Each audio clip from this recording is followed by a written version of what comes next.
Monoblock na mga silya at lamesa. Ito ang ginagamit at makikita sa loob ng tanggapan ni Mayor Danilo Ginto, ang bagong alkalde ng Masantol, Pampanga. Ayon kay Mayor Ginto, wala raw siyang inabutang gamit sa loob ng tanggapan ng alkalde nang umupo nitong Lunes. Tanging watawad sa sulok at air condition unit na nakakabit sa dingding lamang raw ang naiwan at ipinama ng gamit sa kanya. Basta bear, ganyan. Nagbibiro pa nga ako, bakit buti hindi yung danarang wall, hindi tinanggal. Yun lang nakita ko, yung wall.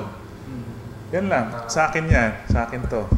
Yung mga plastic na yan, lahat sa akin.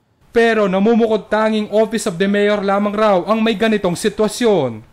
Yung Vice Mayor, kompleto ang gamit. Talagang hindi, walang nabawas, nagdagdag pa yung dati naming Vice Mayor, si Vice Mayor Mer Balboa. Talagang inayos niya. Okay na okay sila sa kabila. Alam ko naman yung mga gamit na KMR dito sa munisipyo ng Masantol. Pero may action tayo dyan, hinahanap ko. Kung talagang may dokumento tayo, ipapile natin yung tamang proseso. Kung ano man ang dapat ipile natin. Pero hindi naman raw inaakusahan ni Ginto ang kanilang dating alkalde.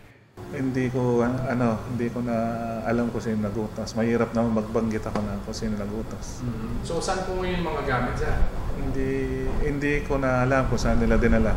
Basta inakot, gabi daw nilang kinukuha. 9 o'clock gabi, inakot nila sa mga sasakyan nila. At kahit ano raw ang sitwasyon, tuloy ang serbisyo ng kanyang tanggapan.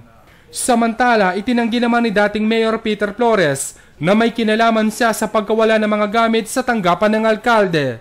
Mga personal na gamit lamang raw ang kanyang dinala nang bumaba siya sa pwesto. Ako si Jeffrey Gomez, alerto, alisto sa pagbabalita.